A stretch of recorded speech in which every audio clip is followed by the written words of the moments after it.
Hello and welcome to Dad's Our Job, and you're here with Adam Leatherbarrow and Rob Horton, and we have got a special episode this week. We're kind of joined by the infamous MyWHUFC on Twitter. He's famous for podcasting on More Than Just a Podcast, and he's got his own website called 6'2". And I'm delighted to welcome Mr. Nigel Kahn. Nigel, how are you doing? Yeah, thanks for having me, boys. I've listened to the first couple of episodes. Very enjoyable. It's good to hear from what I would class tanners that don't support West Ham. Do you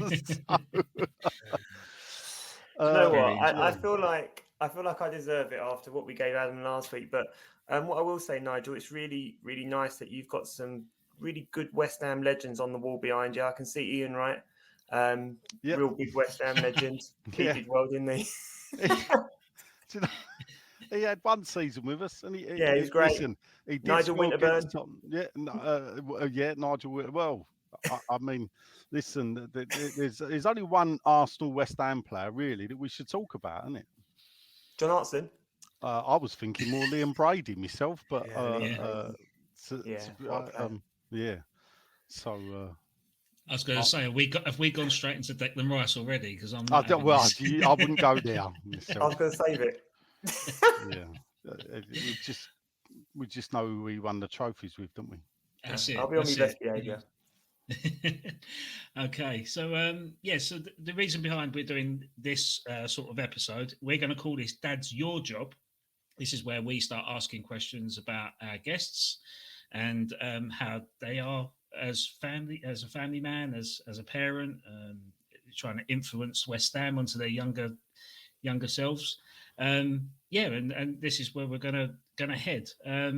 So Nigel, firstly for our listeners, would you like to explain what you do and who you are and what you tend to do outside of West Ham, and just kind of tell our listeners what you're about. I know what you're about. Yeah, I'm a madman. My name's Nigel. Grew up sort of Canning Town, and then my mum moved me out to Barking, supposedly be a better area, when I was 14. And I loved it so much, I moved back to Plaistow when I was 21, after living on the Isle of Dogs for a year as well before that. So settled down there where I got married and had my children in Plaistow before we moved out to the fringes of Essex and London. Is that right? You moved to Ockenden, is that right? Yeah, that's where I live in Ockenden now. Yeah. My first house was in Chaffed 100. Oh yeah, so not far away yet. One stop on the C2C. So that's it. I'm quite surprised. You're the people that take up all the seats on the train when I'm getting a train. Yeah. Only on the loop bit. On the loop. Yes, that's right. So I grew up. I left school, and then trained as a locksmith. And luckily enough, I ended up training as a locksmith on the Barking Road. So it meant I could work Saturdays and go football. Because I quit my first job after 3 months because they made me work a Saturday. And I even remember the game that I missed, and it was against Orient in the FA Cup third round. And I quit on the Monday. So, so as you do when you're 17, you can do what you like, can't you? Yeah. So I did. Yeah, that's right. As I say, and then the reason I went to work was because my mum stopped paying for me to go football. So I had to earn money to go. But I suppose people that know me well would say, especially my wife would say that, West Ham has been centric to a lot of what we've gone through. Luckily, or for me, my wife was a Plaistow girl as well, so she knew her family were all West Ham as well. So that's good. So, would you, outside of West Ham, then? So, what do you do in terms of that? Obviously, we know you're a locksmith, but for listeners that don't know, you do the West Ham history tours. Well, I mean, I suppose some of the things that I've done, obviously, to be honest, I was just Joe Average, Mr. Anonymous West Ham fan never really socialised. I had my circle of friends that I hung about with, didn't drink. The problem with the pubs on a match day was they'd be full up of West Ham fans, so you couldn't get to the bar. So I used to wait till they all buggered off home. The same for the pie mash shop and for Casatari's Cafe. Never used it when West Ham were playing. I'd either get in early for my breakfast in Casatari's or in there a week. Never in there before a match day, and it's the same for Nathan's. It was a midweek thing, not a Saturday thing. Then what happened was in 2010, a certain group of ownership turned up, bought the club, and decided to move us decided to attempt to move us to the Olympic Stadium. I listened to what they said throughout the early times, and then I thought, I ain't having this. But what I noticed is that I don't know if the fans had been browbeaten over the previous years, but there didn't seem to be the normal people stepping forward, i.e. the fanzines editors. When we did the bond scheme, probably just a bit before you boys would have started football, but you probably have heard of the West Ham bond scheme. I know Arsenal, it was copied on what Arsenal done, funny enough, at Highbury. So when West Ham done the bond scheme, that was led by the fanzine editors. This weren't happening. I didn't know what to do. So I had a flag made that said, say no to the Olympic Stadium. And I hung it on a gate. And I had leaflets printed up with "Who wants this view?" with a terrible picture, which was from the back of it was a CGI of the back of the Olympic Stadium. And it was funny because I remember I got a lot of criticism at the time. People saying, "No, that's a made-up view. It won't look like that." And guess what? It did.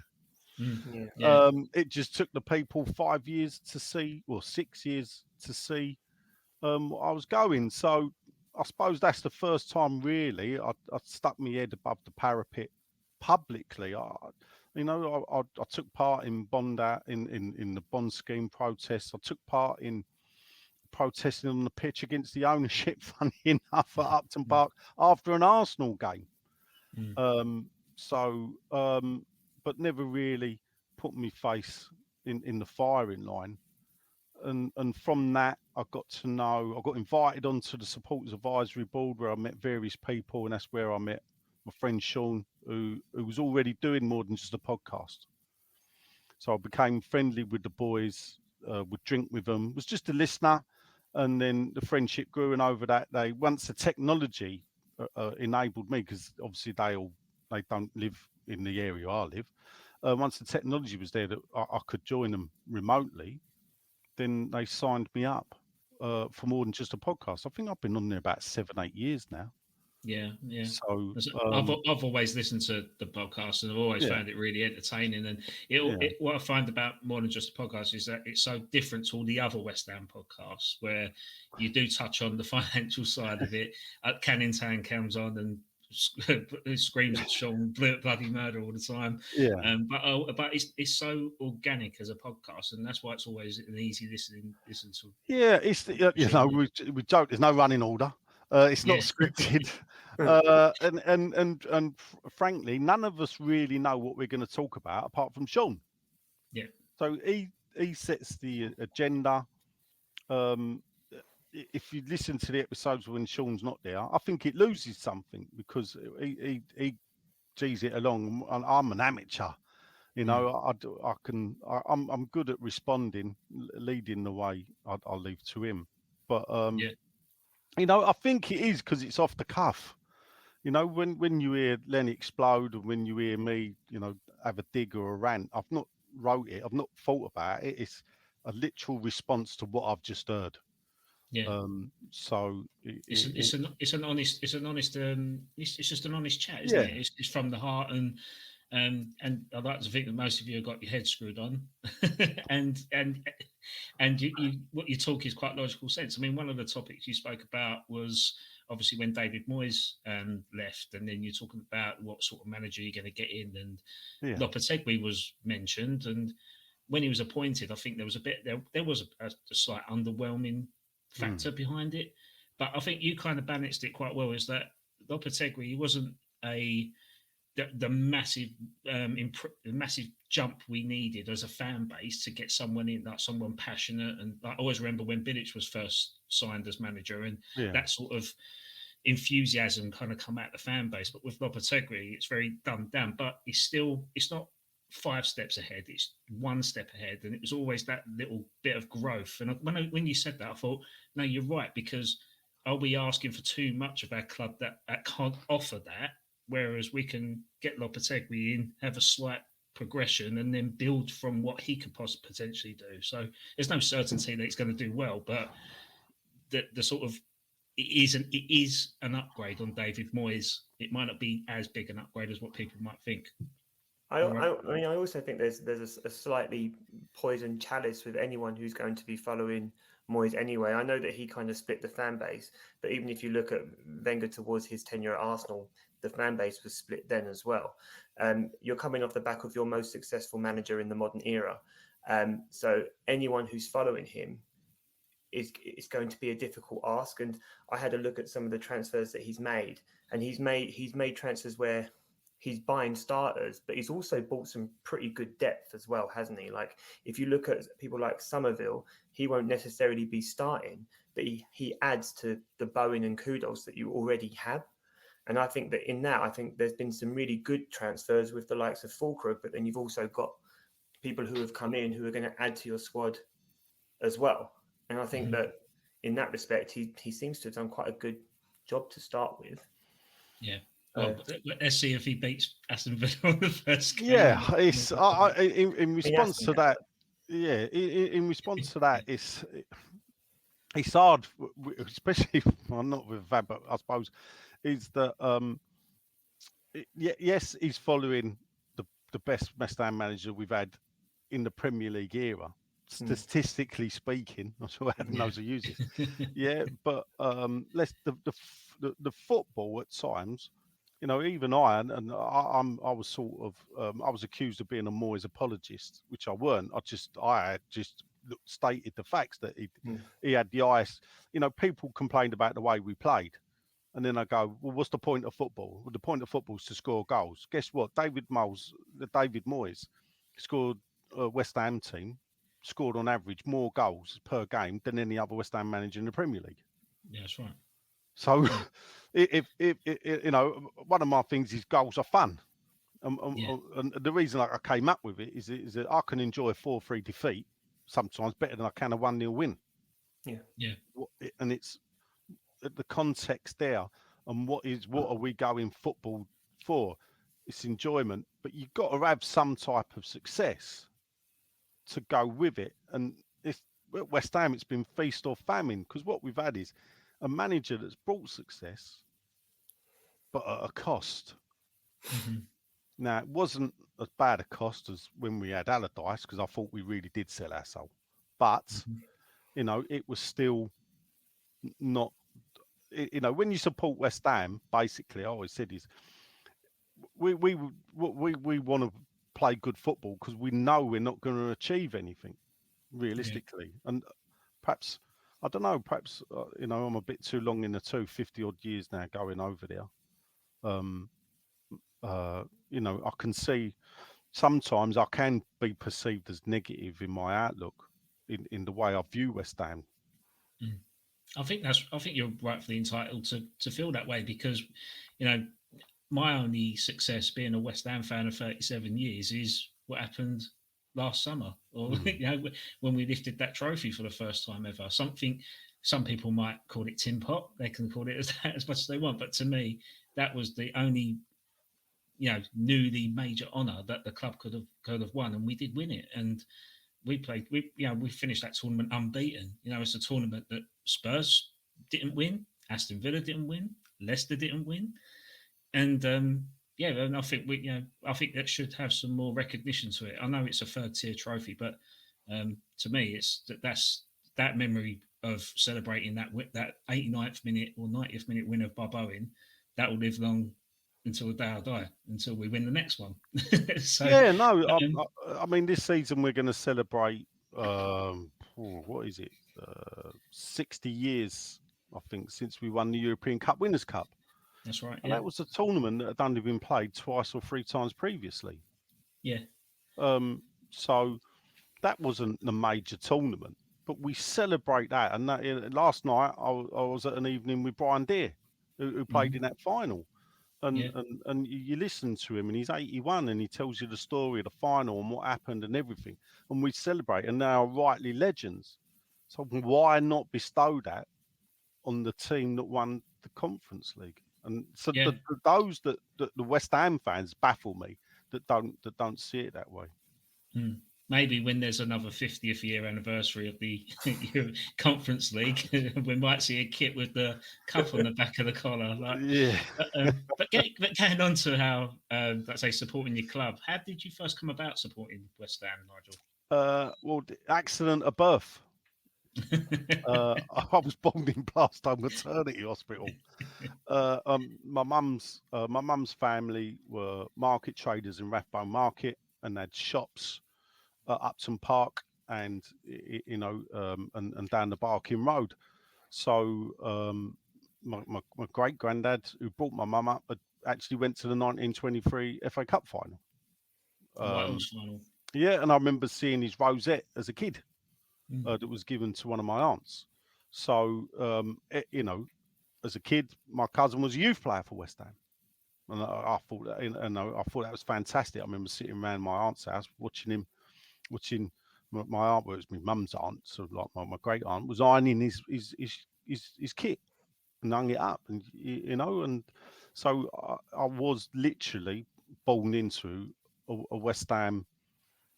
And when you live around the ground, it always strikes. It's great to be with an Arsenal fan that actually grew up by the bowling, because it must be so. Because for me, I never knew how lucky I was, realistically, to live where I lived, because I grew up with that ground. It was just there. When it's there, in a way, you take it for granted. Oh yeah, that's it. I never knew West Ham fans didn't come from West Ham. When I was a kid, I thought near enough all the West Ham fans lived in the area. So, I've always said though, about 50% of my school didn't support West Ham. Now, I went Ravenscroft Junior School and Cumberland Comprehensive. So about 50% didn't support West Ham. Arsenal was well supported. There was Tottenham. Some of my best mates still Tottenham fans. There was Liverpool, obviously, because of what they were at the time. That was the three major clubs.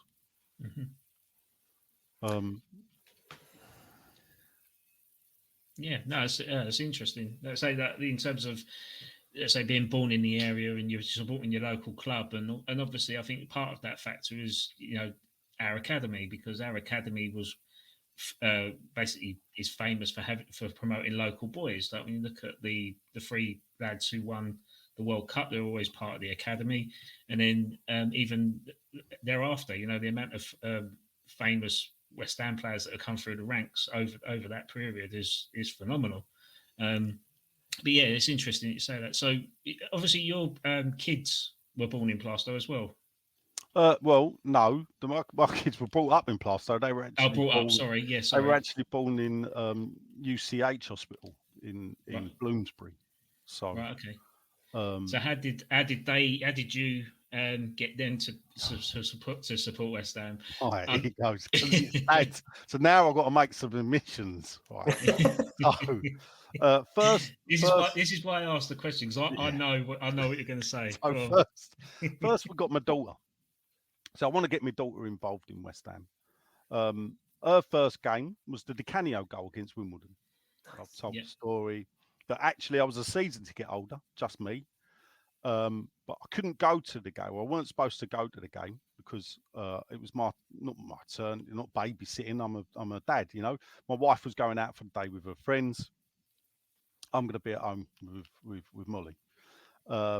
As I normally did, go down Casatari's for breakfast, get something to eat, and then I'd given my season ticket away to my mate's mum. So now I haven't got a ticket, and I'm thinking, you get down there and you think, so I don't know why, but I walked round to the ticket box and bought an adult and a child ticket. behind even the though goal. you bought the ticket, you bought more tickets to go and take. I just give them my season to get away. I mean, it's as quirk of fate, because imagine not being at that game and seeing that goal, iconic goal, if ever there was. So anyway, I bought, and I remember I can see where we sat, because we actually sat just behind the goal where the Canio scored. Mm-hmm. So I got in early, took her in. She was only 2, 3, so she was 3, just 3. So yeah, and she loved it. She met Bubbles the bear, and I picked her up and threw her about when Di Canio scored that goal, and she loved the first half. Second half, she fell asleep. And she'd wake up. I lived down the bottom of Boundary Road where Brampton School was, and I had to carry her all the way home. So she didn't wake up at all. But yeah, so that was her introduction. Got a season ticket for her when she was about 8. And she came with me up until she was 15. But she's a girl. She likes to look at her phone a lot. She would look up, go, what way we're kicking. And once I said, we're playing effing claret and blue. Can you not work out what way we're kicking? We were losing at the time. I think we joked she only came for the kebab after the game in the best Turkish. So then, when my daughter was 5.5, I had a son named Oliver. So you would like to think he would like to come football.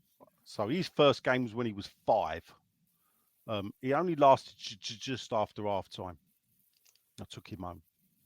Right. Oliver is on the autistic spectrum, so it's very difficult. So the next time, I wanted to get him into football.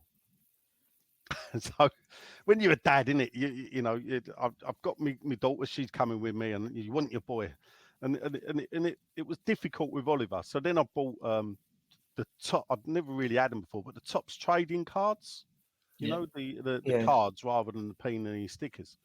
So I bought him these cards, and I remember putting them down, going, that's Hull, they're the Tigers. And I remember throwing this card down, that's Wolves. And he looked at me, and he went, Wolves. I went, yeah, like, oh, Wolves. And he went, oh, what, like Wolverine? And he went, yeah. He went, I like Wolves. Yeah. And you go, right, oh, okay. So he wanted to be a Wolves fan. Now, what I'd actually said was, he can support, and this is the thing where I didn't want to push my kids. No one pushed me into West Ham. Didn't want to push me. Well, I pushed my daughter maybe, but didn't want to push them. If he loved football, if he wanted to support Wolves, you can be a Wolves fan. To the point, I actually drove to Wolverhampton Wanderers once and bought him an hat and scarf and drove back again. So, and I got to take him to a West Ham versus Wolves game, and I knew some people at the club, and they took us pitch side before the game, and he met Mick McCarthy, and they, I took him in the pie mash shop at the Green Gate. He's got his Wolves hat on, he's got his Wolves scarf on, and I was decked out in West Ham that day. Just so people say, yes, I have got a little boy that supports Wolves. You're like the Pompey fan, the claret and blue version. Yeah, so, but he didn't really last. My wife had to take him home. The noise was just a sensory overload.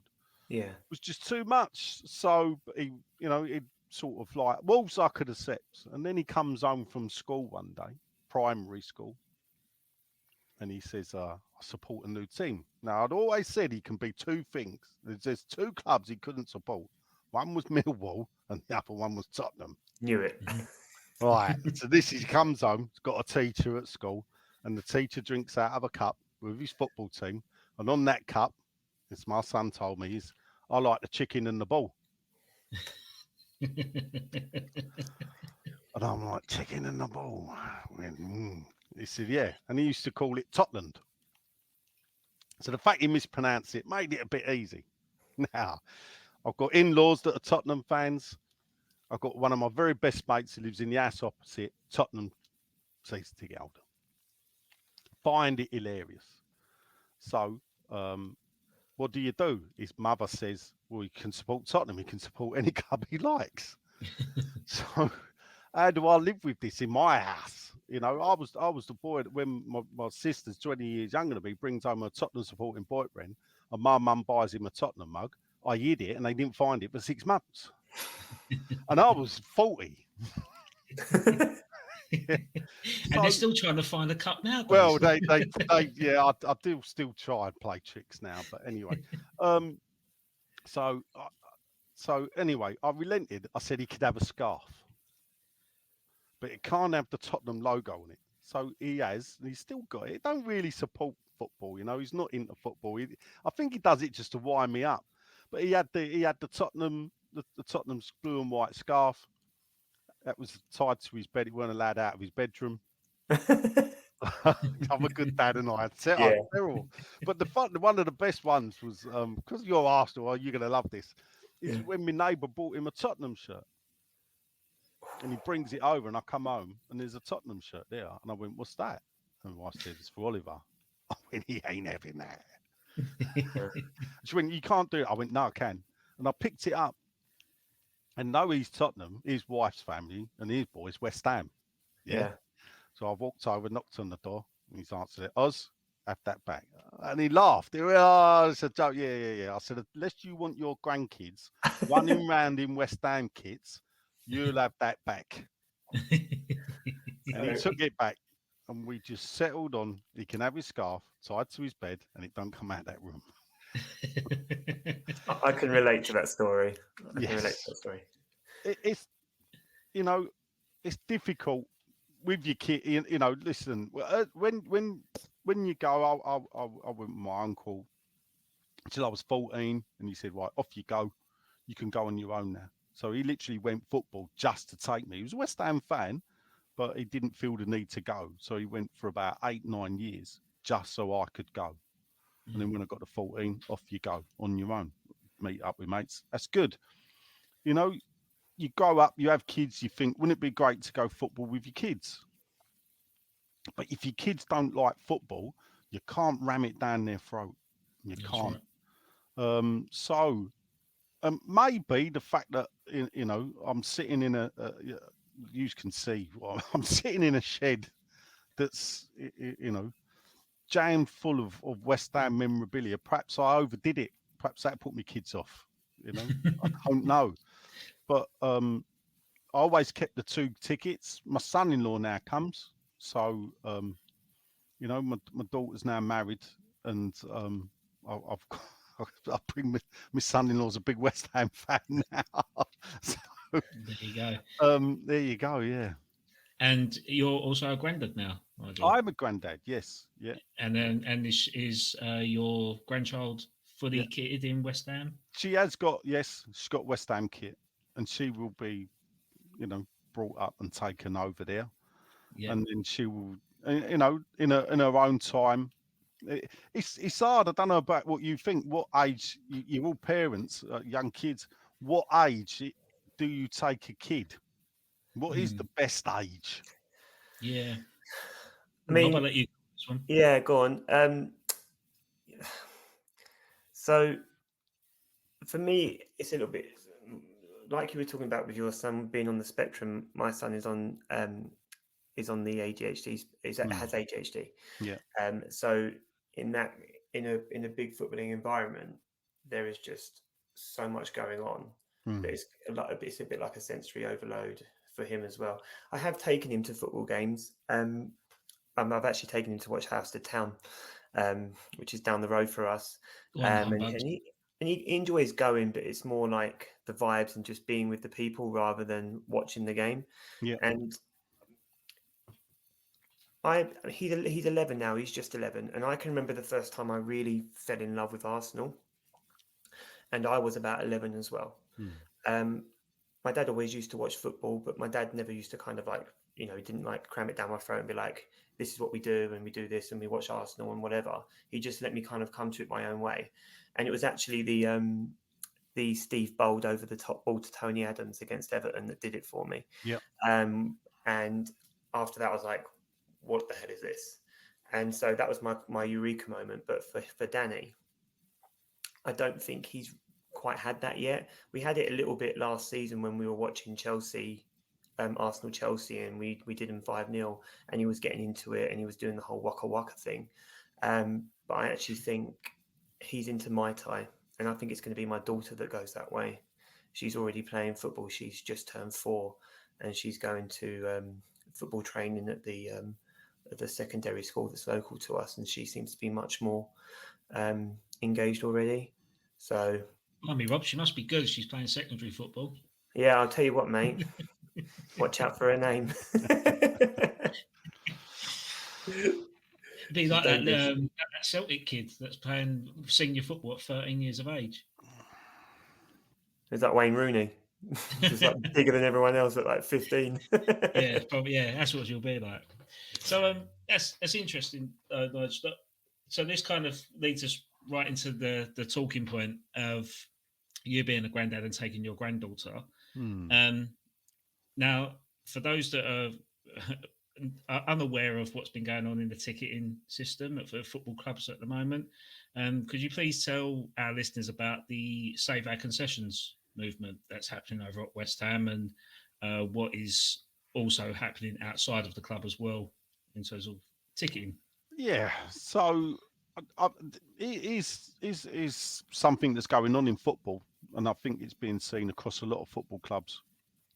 I'm not seen much about what Arsenal have done, to be fair. And I work with a lot of Arsenal season ticket holders, but I don't know if when you're an existing season ticket holder you're immune from it. But basically, what's happened at West Ham is they have for many years now, and this is something that football does. Football clubs, when they give out an attendance, will tell you how many people are in the ground, but it's not how many people are in the ground, it's how many tickets they sold. So West Ham will tell you there were 62,000 people at the game. Now, some games last season, there was actually 40,000, 20,000 empty seats. Now, every game, there are approximately 5,000 to 8,000, like on average, empty seats that have been bought and not sat in. And the ownership sit in that stadium and they look at these seats, and the very few tickets they can sell, they do on general sale. Now, general sale tickets, the prices have crept up and up and sort of surpass. If you take a season ticket, you used to basically get, I think, roughly 2 or 3 games for free. Yeah. It would even itself out against the general price. If you take, I sit band 5. The reason for that is it's at the back.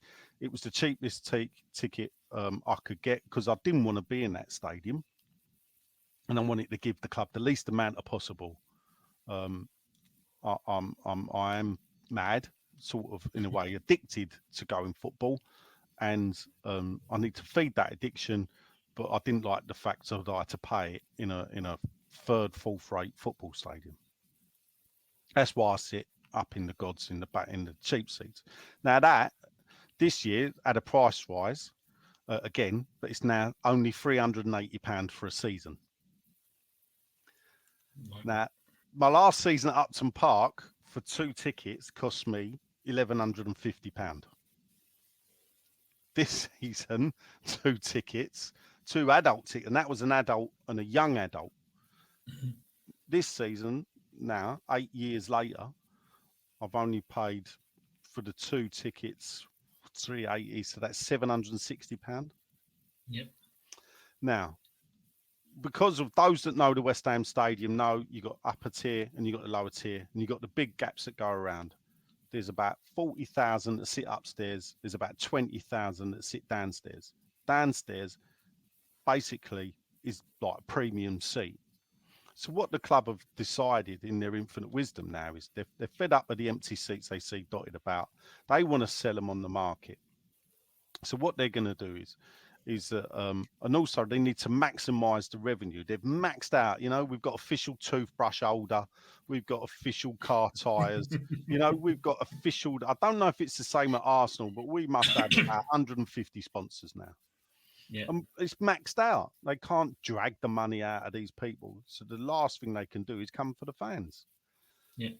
What they're going to do now is, what they're saying is existing season ticket holders are okay. But what they're doing is they're scrapping the concessions. This is very long-winded, excuse me. That's Because fine. I'm going to jump backwards to 2014-15.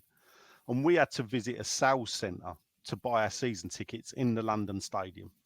If you was a season ticket holder, it was a sale. Now, and I've always found this strange. They opened a sales centre to sell us season ticket holders season tickets. Why would they do that? Because they only had 20,000 season tickets at Upton Park. They wanted to fill that stadium, so they used salesmen to sell as many season tickets extra to existing season ticket holders. And one of the ways they did it was to say, and this is what they did: if you pay £100, that's a child season ticket. If you don't take a kid, it don't matter, does it? Because it's only £100. It's less than a tenner a game, so £5 a game. But if you want to take an adult, you could just upgrade it a few times, but then you've got the seat next to you. And what that led to is 10,000 child seats were sold in the first season. So we had 40, I thought there was a season ticket. I think we had about 48,000 season ticket holders the first season of the stadium. 10,000 were childs that only paid £100. Now, what's happened is a lot of the people have just kept renewing them as kids, isn't it? Yeah. And that's why, and that helps. So what the club is doing now, and they will know when them seats are used or not. They will know exactly the data, when they clock in, when they don't, who's empty, who's not. So now in their infinite wisdom, what they're saying is, in the lower tiers, in bands 1 to 4, now I don't sit in band 4, so it don't affect me, no new child season tickets. So imagine if you, well, let's say you, Adam, how old's your son? 2? Is he 2? My son, my daughter's 2.5. 2.5. Yeah. All right. So in 3 years' time, you got a season ticket at London Stadium. 3 years' time, you want to bring your daughter. You want to get a season ticket next year. Well, you can if you sit lower tier, but you'd have to pay adult price, which would mean £800. If you want a child seat, you got to move upstairs to the back, and you know how difficult that is with kids. Yeah. So there's that with the kids, but then what they've done as well is, so if you're, say like me, I'm 54. So 12 years time, because they moved it to 66 at West Ham, I'm entitled to a senior citizen ticket. Now, I don't call that a concession. I call that a reward. But anyway, so that is heavily discounted. What they've said is that if I was sitting in the lower tier, I couldn't do that. So when I got to 66, I would have to either move upstairs at the back. Now, bearing in mind, when you're older, you've got to climb all the stairs. And I watched some of the old boys do it, and they really struggle. Or you would have to continue paying an adult price. Yeah. So it's almost like there's a social cleansing going on of the lower tier at the London Stadium. Now, I may or may not be involved in maybe whatever happens at football games this season. The thing I say is, this does not affect me in one bit, because I sit in band 5. So if I got the availability to buy another seat next to me for a child, I can. And I will only pay 140 or 150 quid for that child seat, because I'm already in band 5. When I get to 66 in 12 years' time, I will be offered an OAP ticket. But the reason why I fully support the Save Our Concessions vehemently is because it's not about me; it's about the wider fan base. You know, and this is something that at West Ham we've had the affordable football for all slogan.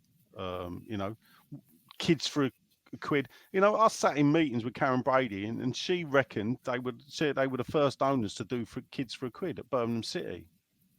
Soon stopped it at the London Stadium, though, didn't they? Yeah. Yeah. You know. My fondest games going to like with my granddad and my dad was me going for £1, and it was ridiculous. Like, but and the thing about them is they are the gateway games. So yeah, the gateway games for the kids are the second and third round of the League Cup, the third round of the FA Cup, and the kids for £1 games. Maybe against the Brentfords and the Luton Towns of the world, but they're the gateway games.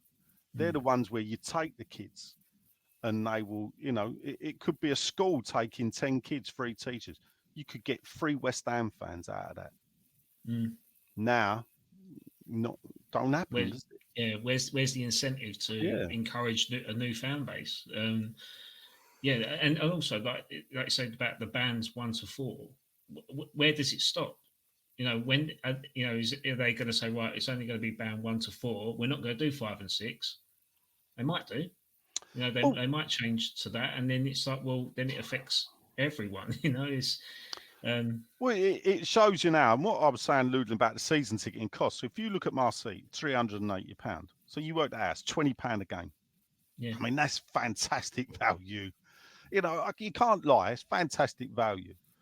Now people go, how can you complain? And I say, okay, so look where I sat at Upton Park. At Upton Park, I sat 30 feet in the air, 10 feet from the pitch, because I was row 4 upstairs. So I was right on top of the pitch. If you mapped exactly from the pitch at Upton Park where my seat is in the London Stadium, I think I'm sitting in the Barbers on Green Street on the corner by the by the furniture shop. Yeah.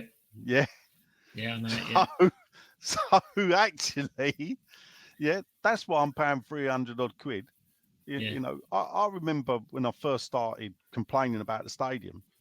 I went into the LLDC with someone. We did a Freedom of Information Act on and they wouldn't give us the drawings, but because they're a public body, they allowed us to go into a reading room in their offices in Stratford, and we could have a look at them.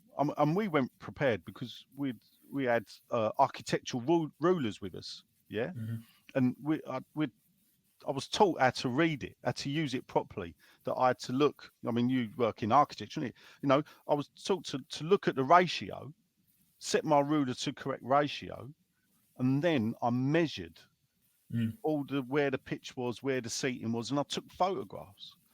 And I worked out that if you sit behind the goal at the back row of the London Stadium, you'd be in the Tesco's Express on the Barking Road.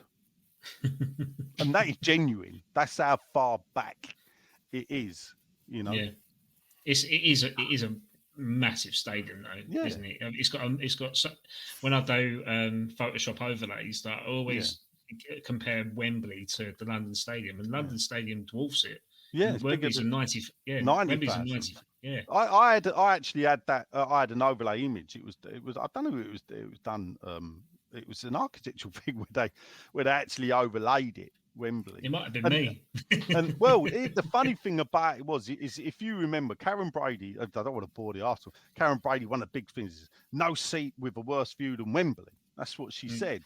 Yeah. Now, when we first moved into the stadium, the back rows were closed off. And the reason why they were closed off was, yes, we were only allowed to use 52,000 seats, but we could use any 52,000 seats. The reason why those ones were closed off, because actually they had a worse view than we had the Wembley Stadium. So all the back rows behind the goals that were blacked off, like rows of them, that's because they were outside of Wembley Stadium's footprint, and West Ham had claimed no worse views. So that's how they backed it up, So there's a reason why we pay less money for our season tickets.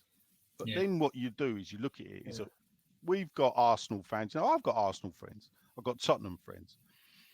We've got Chelsea friends. Not many, though. So if you... I'll draw the line somewhere. So I've actually got more Millwall friends than Chelsea friends. So if you look at our 3 clubs, because we've all got 60,000 seater stadiums. Chelsea would like one, but they're hindered because actually their fans can stop it because they own the pitch. Chelsea Football Club owns the ground. The fans own the pitch. A masterstroke actually by Ken Bates for doing that. We've all got 60,000 seat stadiums, but the difference is that Arsenal and Tottenham, before they moved, had superseded the attendances at their stadiums. Highbury was maxed out completely. You know, there was like, I think, 10-year waiting list for season tickets. That's right. That's right. Yeah. Getting match tickets was difficult. 35,000? And not many. Because you'd had the 2 listed buildings, which are still there, fantastic. You can still go down and have a look. You know, they could not extend any further than what they'd done. So they had to build a bigger stadium. Spurs, in a way, as well. But once that happens, then the other London clubs are looking, thinking, shit, their financial muscle is outpowering us. So what happens is that West Ham look at it. They look at Upton Park. We could have gone to 44,000. We could have gone to 44,000. For me, that was big enough. And for me, that was... I always thought West Ham, you know, Arsenal were the Bank of England football club. I think there's only been one decade they haven't won a trophy. It's since the 1930s. So 80 years of football, Arsenal, just one decade, you know.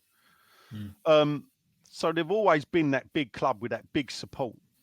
Tottenham as well still have a big support. Baffles me why, but anyway. They still got that large support. And then there was West Ham and Chelsea. I've always perceived us to be the third club of London. Chelsea, where they are, solely off the back of Roman Abramovich. Yeah, that's correct. Yes, they'd won a league title. They only won it once, and that was in '55. They hadn't won it ever before or since. And a couple of FA Cups and a European Cup Winners' Cup. Well, we'd done that, West Ham. So I must admit, I did enjoy. It hates me to say it, but I did enjoy the spell when Vialli went to Chelsea, and they started bringing in that sort of era of that team, and they ended up winning the cup. I think it was the last ever Cup Winners' Cup. Yes, that's correct. Yeah. And they had the autoglass kit. Yes. The white. Yeah. So that sort of Chelsea always quite liked in terms of, because I played in a kit that was very similar colours and similar kits. So I always resonated with them. But the older I got, and it was that famous game against Liverpool where it was the winner took the Champions League spot, and then whoever won that, Roman Abramovich would end up buying, and then that's just when it all started to change for Chelsea. And like you say, they allegedly cheated their way over the past 20 to 30 years. But But the Abramovich story, the Chelsea now was never the Chelsea then, from my opinion. No, well, the Abramovich story is interesting anyway, because isn't there a story where he was flying in a helicopter looking at White Hart Lane, and then they had to change direction because of the wind, and he saw Chelsea, and he went and had to look at that instead. I think I heard that somewhere. I think he definitely Abramovich is Jewish as well. I think he truly was drawn to Tottenham. You know, and it's laughable, really, isn't it? It's Aston Villa as well, wasn't it? I don't know, but he was drawn to Chelsea first. Before, drawn to Tottenham first before he settled on. Can you imagine it though? Yeah, no, but it makes the story even better. I'm so glad he bought Chelsea instead of Tottenham. I could not have dealt with 20 years of that. Yeah, absolutely not. Yeah. You know, it's but this is the thing. West Ham moved because it was easier. It was this is why West Ham moved. West Ham moved for a couple of reasons. The corporate at Upton Park was maxed out. They had a capacity for 2,700 corporate fans. Strange enough, the West Stand at Upton Park, the Dr. Martin Stand, whatever you want to call it, had the most boxes of any other football ground, I believe, in the Premier League for a single stand, which was about 70 boxes. But when the football's crap, you have to flog them off cheap. So the revenue wasn't there. And so the London Stadium capacity, corporate capacity, I believe was 3,700. So straight away, there was 1,000 extra corporate. And they also deemed the fact that the position of the London Stadium on the Jubilee line, just a couple of stops from Canary Wharf, this is what they wanted to attract. So they could attract that money. And also, the ownership would not have to put any money into moving West Ham into the London Stadium. But if they wanted to redevelop Upton Park, knock down the East Stand and rebuild it, they would have had to put money in. Yeah. They would have had to. They would have had to fund it. The club didn't have the money to fund it. They would have had to fund it personally. So actually, it was a no-brainer. Allied to the fact that they'd already tried this at Birmingham City twice, so they knew what to do. Yeah. They'd already.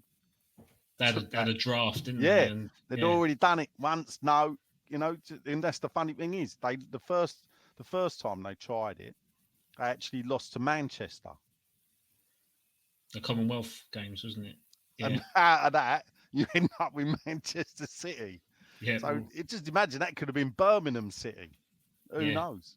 Because if Birmingham had won the Commonwealth Games for 2002, then Birmingham City would have been playing their football in whatever stadium it was. It's interesting, isn't it? Yeah. Yeah, but in terms of, I say, how do you see yourself as a family man, taking your kids and your grandkids next step? Because it's going to be quite challenging, isn't it? If the tickets are being whacked up to an adult's price, how are you going to entice the next generation of fans? And our club grows its support. It needs the young to come through.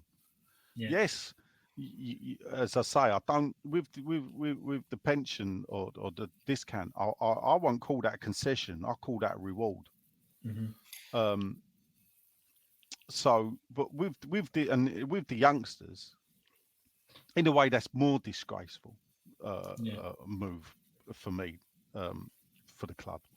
Can I ask you a question, Nigel? Yep. Actually, do you think that West Ham are missing an opportunity to build a younger fan base off the back of the European success?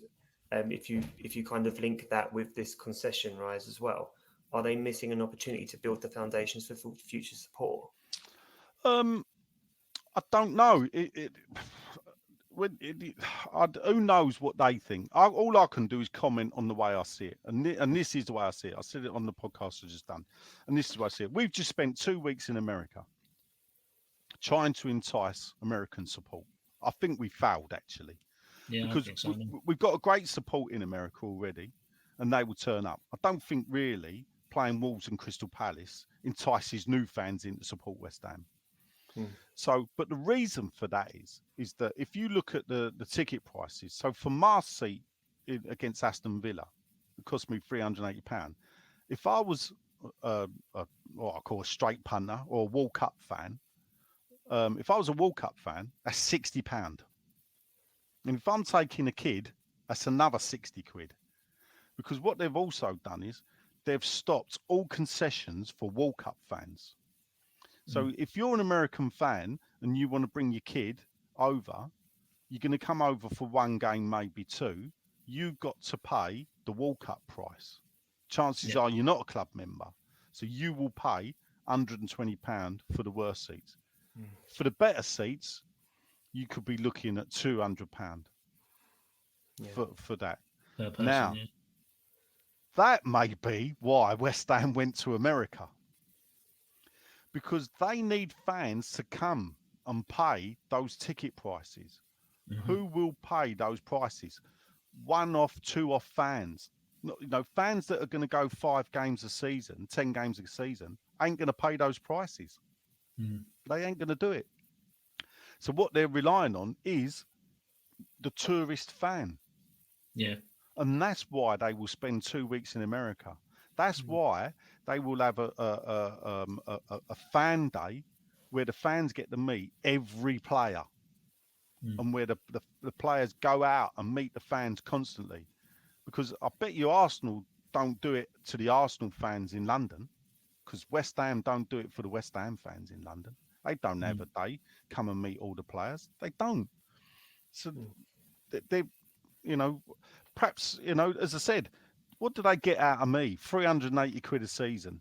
You know, I won't buy anything from the club shop. You know, I simply refuse. Yeah. While this, you know, ownership is in charge. Yeah, it's not right what they're doing. Like I say, if I wanted to take my daughter and take my dad in about 5 years' time, my dad will be a concession. My daughter's a concession. Yep. It's going to cost me near enough £2,400 for three season tickets in Band 4. Yeah, it's unaffordable. How can I spread my enthusiasm and my love for the club that I grew up and had the opportunities to go kids for a quid, and I can't do that with my daughter now. And it's, you know, it's going to be such a different fan experience moving forward unless it's tackled now and nipped in the bud now by these petitions and movements, but not just by West Ham, but Nottingham Forest. Was it the 66 club at Spurs? Yep. Even Man City fans, I think, are subject to it. But yeah, I think the fans need to fight back and get their game back. This is literally for me, as a West Ham fan, this is the biggest thing since the bond scheme. Yeah, this is bigger than the move for me. This is the biggest thing since the bond scheme. Yeah, and this is because this is another battle for the future, and I think it's incumbent. You know, what have I got? 20 years left. That's it. Don't write yourself off, mate. Well, all right. Let's say 25 years, because in 25 years I'm going to be 80. Yeah, but let's face facts. You know. I look at it. If I get to 80, still going West Ham, one, I must be a right miserable old git because I'd have had 75 years of it. But two, you know, I've done well. So I've got 25 years, because it ain't actually, and I'm not fighting for me. I'm fighting for my grandkid, and I'm fighting for her kids. Yeah. Yeah. And it's a battle that has to be won, because I could, you know, I actually, you know, if I can't walk away when we move, and I fought, I fought the move vehemently, then, you know, maybe at some point, I can see at some point me going, do you know what? It's not the club I fell in love with. You know, the move it's definitely changed, hasn't it? It's definitely changed from my earliest memory of West Ham was going down when the old club shop used to be outside in a porter cabin. The porter cabins, yeah. Because my dad used to be a security guard over at West Ham, and he always used to take me, and I used to. And one of the famous stories is that I turned over I was in the players' lounge, and I turned over the TV, and Frank McAvenny had a go at me because the horse racing was on. So get that kid out, and my dad was like, all right, I'll take him out. But yeah, there's those sort of, you know, memories like live long. But then even since like when they developed Upton Park, it slightly changed to become more corporate. Like you said, the most boxes in the West in one stand. And again, full circle, I used to work in the boxes when I was 18, 19 in the Castle Suite. And then obviously moved into the London Stadium. So it just feels like the growth of my club is just carried on growing. And I think that the owners are taking advantage of that growth. And they're trying, and because we're fans, we're glutton for punishment. We'll pay whatever it is to go to these games. Yeah, I think that's the thing. It's we've kept paying every time. You know, I remember one season they put my season ticket up, and about 100 quid. Yeah. And I mean, this is in the 1990s, and the letter comes through the door. You know, I think my daughter was about 2 or 3 at the time. The letter comes through the door. And I've gone to the missus, bloody hell, you wouldn't believe it. They put my season ticket up 100 quid. She went, what are you going to do? I mean, what do you mean what I'm going to do? I've got to pay it. And she went, you wouldn't let me buy a coat for our daughter that was £80, and you're just going to give over 100 quid. I went, yeah, but it's spread over 20 odd games. You know, not so. If there's dads listening to that, learn from me. Do not copy the way I did it. you know, because perhaps I did, you know, overdo it in the way that it was. Yeah, I was more addicted to football back then than I am now. Yeah, that's the thing. I see it in it. They just take advantage of the passionate support. Yeah, that make them the club what they are today. I mean, the club didn't put a gun against my head and make me do it, though. That is the one thing I do realise. This, you know, this is self-inflicted. You know, but the club will do its best. They want to maximise the money they can get out of us, and that's what they're trying to do. But all clubs are doing it. Arsenal will do it. Tottenham are doing it. Yeah. You know. Do you think that's down to let's say the more recent influx of American ownership and American interest, like you said about us having the tour in America, and as Sean rightly put, that we got £250,000 to be in Ted Lasso as the enemy, but in terms of the marketing strategy, it's probably worked in that way in terms of highlighting West Ham as in America, isn't it? North America in general. The thing about it is, what's I bet it does baffle me with Tottenham their support. But let's look at Arsenal. What is the difference between West Ham and Arsenal? And there's one big factor. It's called trophies. If West Ham had the trophies that Arsenal had, we'd be the team that they'd want to flock to in America. Yeah. But just sticking London on your badge don't make you, you know. I don't know if you know, Rob, that when West Ham put London on the badge, that was an idea by an ex-Arsenal employee that West Ham had hired, and he now runs Leeds. It's called Angus Kinnear. Right. And he was the man that came up with putting London on the West Ham badge, and he tried it at Arsenal. So when I don't know if you remember, when Arsenal changed their badge, they went from an ornate cannon into a stripped down cannon. Yes, right. And then they went and they changed the shape to a shield. Well, funny enough, when West Ham moved, we moved from the castle and the crossed irons and a lovely scroll underneath to a shield, to a stripped down badge with just the crossed hammers, and we had London on ours. And what had happened is the same man had wanted to do that at Arsenal, and the board had gone, "Nah, we're a North London club." Unless you're a Tottenham fan, you'd have said, "No, you're a South London club." But anyway, that's exactly what I would have said. Woolwich Arsenal, isn't it? But you know, you got to give them something. That's all they've got in it. You know, so there's you know that, and the reason they did it because West Ham wanted. If you look back then, West Ham used to take the new signings, and they'd put them on the London Eye, and that was planned, and it used to annoy the shite out of me. Zabaleta, wasn't it? That was, I remember that. Zabaleta and a couple of the others. I think not a Beaner. There was a couple of others at that time, and they put them on the London Eye because they wanted. It weren't for me, you know. It was for the foreign fans to look at it and go, "They're the Club of London. Look, he's got the Houses of Parliament and Buckingham Palace in the background." That's right. And West Ham once took them to Canary Wharf, and they used the image of Canary Wharf in advertising. That's Millwall territory, isn't it? And I sat in the meeting and said, "You've now got the image that's built on Millwall docks." Yeah. West Ham. And more recently, the one that's caused quite controversy with the away kit announcement is the Bow Bells. The Cockney kit. where they were filmed on top of a roof with the trying to think what the church is called now. St Mary Le Bow. There you go, St Mary Le Bow, and then in the background you've got Canary Wharf again. Yeah. So the backdrop is I think it's quite false. Like according to your West Ham history tours, we're actually an Essex club rather than an East London club. Yes. From the origin. No, yeah. So if you go back to origins, you know, Arsenal, you know, we all know they were seven. Well, I know that Arsenal's history, Seven Dials, which is based in the Woolwich Arsenal. Funny enough, obviously, what the team were they were called Seven Dials first. Yeah. And then moved, I think 1913 was it, to Highbury.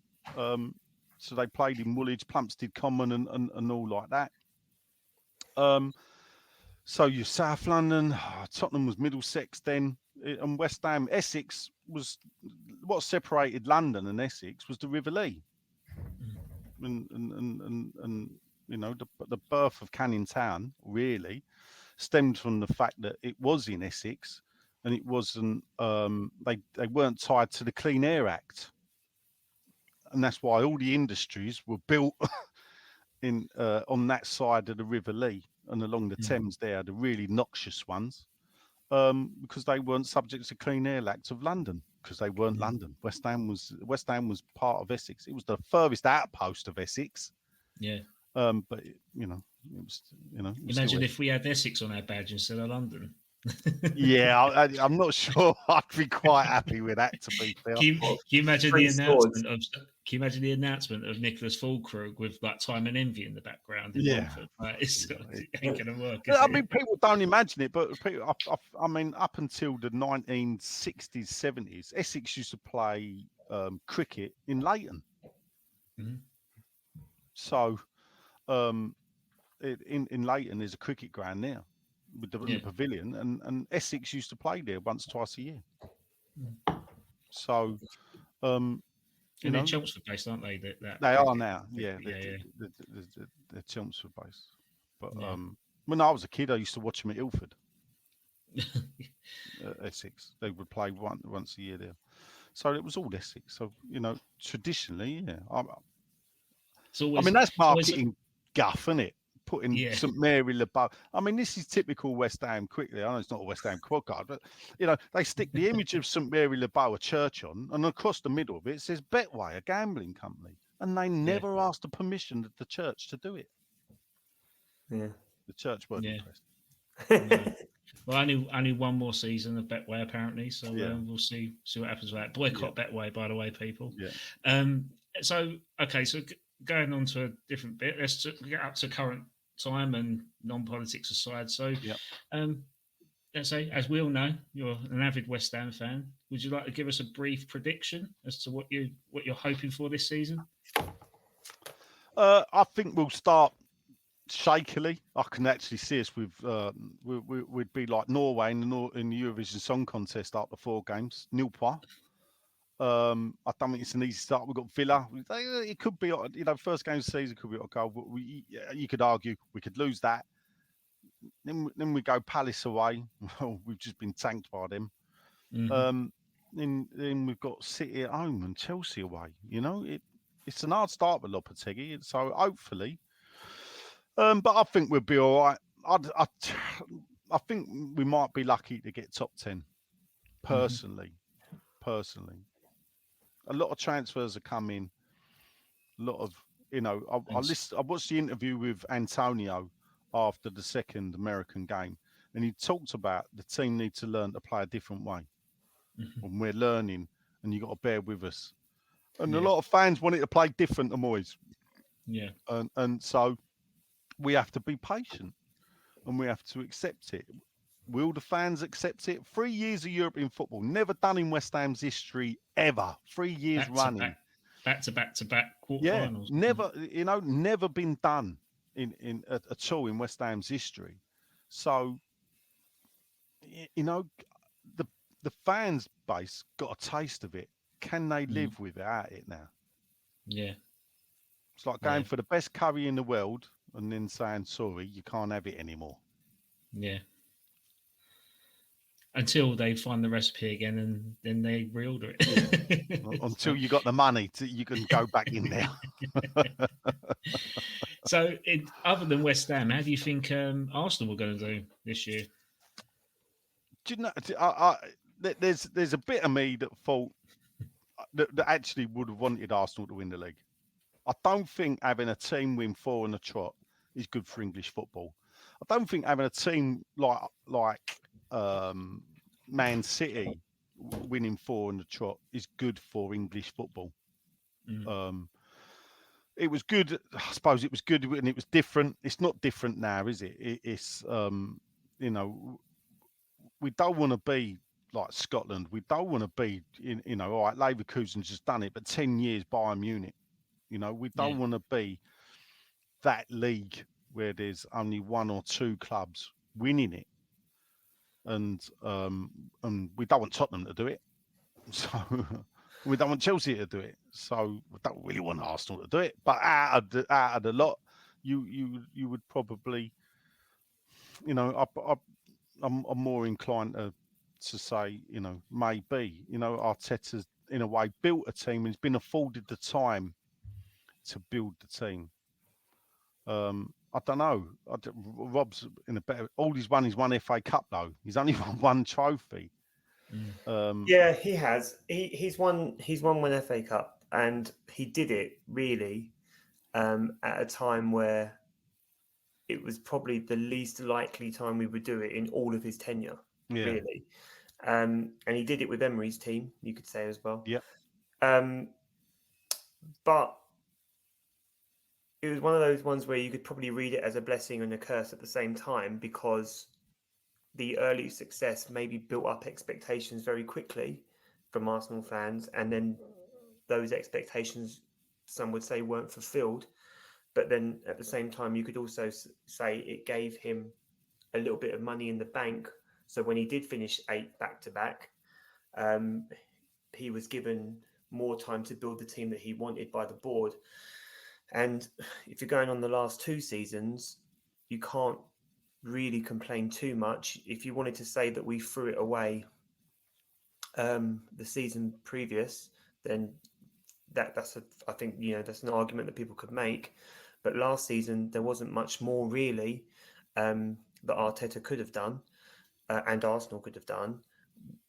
We basically lost the team we lost the league off the back of 3 poor results in December. One of them was West Ham, unfortunately. Yep. But you know, we lost some games. We lost those games in December, and ultimately they cost us the title. Which, when you put it into that kind of context, is absolutely mind blowing. Really, Arsenal were nigh on perfect from January. What more could they have done? Apart from maybe the Aston Villa result. Yeah. So I believe that Arsenal have got as good a chance this season as they did last season. I think there's a lot of Arsenal fans that would like to see another attacker come through. Adam will tell you I am Team Kai all the way. I'm a big Havertz fan. I think if you don't like Havertz, you don't like football. I think what he does in this team anyway is pretty much perfect for what Arsenal need. But I also acknowledge that we probably could do with someone who's a little bit more direct or, you know, prolific in that respect. But you could have done with Nicholas Fulkrug, Rob. Well, I'll take you on that recommendation if that's what you think. But to be honest with you, Nigel, I'm one of those people. Nigel's not sure. Well, you know, I'm one of those people where if Arteta wants them, then I want them. I don't care who they are. If Arteta thinks that they are right for the team, yes, then I'm on board. Because other than selling Xhaka, and again, Adam will tell you, I'm a Xhaka fanboy. I've been with Arteta on everything. I wanted Xhaka to stay, but other than that, I can't really have too many complaints about what he's done, because look at where Arsenal are. Yeah, you didn't have a pretty bad replacement though, did you, Rob? What in? Oh, in Rice. Well, to be fair, I didn't expect Rice to play. Sell Xhaka for 20 and buy Rice for 105. That ain't a bad. Well, do you know what? I feel like we owe you money. But no, get this at work. Oh, we got him half price. You know, fucking hell, yeah, of course you did. No, you know what I mean. No, you know what I mean. Like, he's a fantastic player. I didn't think we were buying him for the left centre midfield role. I'm not even sure if that's where we're going to play him, especially if we sign Marino. But I don't. At this moment, I'm not even sure it matters where Rice plays, because as long as he's playing somewhere in the middle, we're a better team than most teams. So.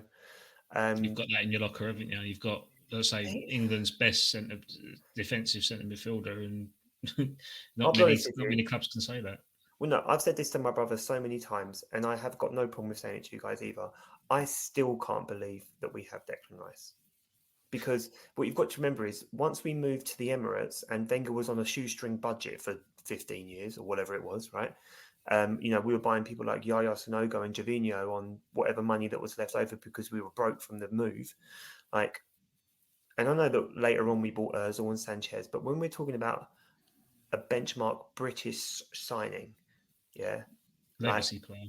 Like, that's the type of signing that Man United used to make. And so when we made that signing, I still can't believe it. I've got no shame in saying it either. Like, I still can't believe it.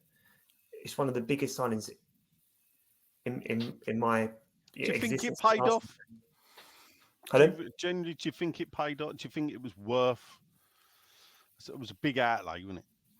It's a big outlay, but when you look at, if you look at the people he's playing with, right? If you look at, say, for example, Saka, if you look at Saliba, when you look at the team that he's coming into, if we were trying to buy those players, if we were trying to buy Rice, those players would have needed to be there as well. Do you know what I mean? If you're trying to build that team that's going to attract those players. So Saka would have cost us that. Saliba now would cost us that. We bought them at the right time, or we bought Saliba at the right time. Saka came through the academy.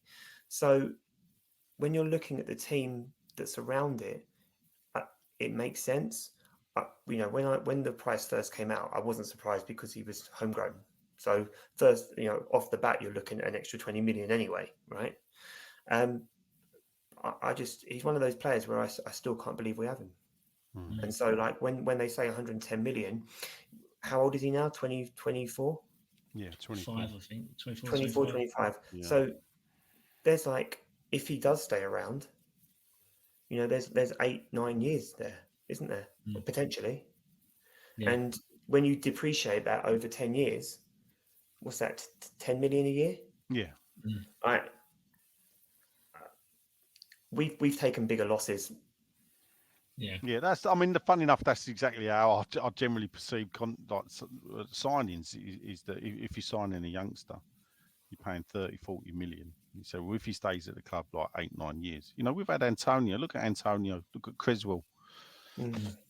Signed very cheaply in a way, even for the times that they were bought, and they've both been at the club. Well, Creswell's been at the club 10 years, Antonio 9. So, I think Antonio 7 million. Yeah, if it's 7 million. And Cresswell's 4, I think. Yeah. So it just shows you, doesn't it? At the same amount Arsenal pay for Rice this season. Yeah. And then you look at it against players like Danny Ings. Yeah. Danny Ings got 4 goals for West Ham. How much for pay for him? There was a funny thing last night. Brian Deere, he's a West Ham player from the 60s.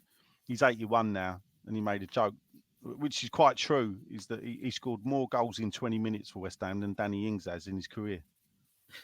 Because Brian Deere once scored 5 goals for West Ham in 20 minutes against West Brom. Jesus. I think it's one of those ones where you choose how you put it into context, don't you? Like, Arsenal had Nicolas Pepe, and he was our record signing. And he was labelled to flop and all the things. Yes. And when you compare him to other flops in the Premier League, his returns are actually quite good. But he cost us 70 million, and then his wages, which were probably, rounding up. Well, everybody bought. I laugh about Fergie. Fergie bought Massimo Taibbi. What a joke of a keeper! Yeah, he couldn't buy keepers. Yeah, for love or money after Schmeichel until he got Van der Sar. This is the man that bought Juan Sebastian Veron. Yeah, who was look, I'm not knocking Veron, was a quality player, but he couldn't do it in the Premier League. No. Weren't the Palmer or Lazio for Veron, was he? No, and there are these signings in at Manchester United that did foul, and it's a gamble. It is a gamble, especially for clubs like West Ham. It's a gamble. We don't know. We paid big money for Haller and Anderson, and that have done really well at all the other clubs. Yeah. But that's West Ham's DNA. First striker when I started going West Ham was a bloke called John Radford. So your dad will know him, because he was an Arsenal legend. Yeah. And John Radford scored goals galore for Arsenal. Joins West Ham, spends a year, don't score 1 goal. We sold him to Blackburn and he scored on his debut. Now that's the West Ham way. Yeah, it is the West Ham way. It is the West Ham way. Okay, well, I've taken enough of your time here, Nigel. Thank you so much for taking the time at your very busy schedule to talk to just two hopeless dads that are in love with their families as much as they are with their football clubs. But if you'd just like to promote your ventures, like 6'2" and more than just a podcast to the listeners. So yeah, 6'2's a website. I run it. I've got someone that runs it. I'll be back writing for it from next week. I'll just write during the football season, like to have the summer off with the writing. Otherwise, you just don't hit next and see. So check that out. 6'2", strange name you may think, but it's all to do with a song we used to sing about Billy Bonds. 6'2", eyes are blue. Billy Bonds is coming after you. And then you can listen to me if you've not heard me before. You can find me on More Than Just a Podcast, or you can follow me on Twitter, or X, whatever you want to call it, on my WHU FC. There you go. Well, thank you very much, Nigel. And me, Rob, and Callum will be back next week as we start our official, our very first official episode as the Dad's Our Job trio. And we'll be live from our very own studio, i.e. Callum's garage. So thanks a lot for taking the time to listen to us, and we'll see you soon. Yeah, good luck, boys. Thank you very much. Thank you, Nigel. Bye.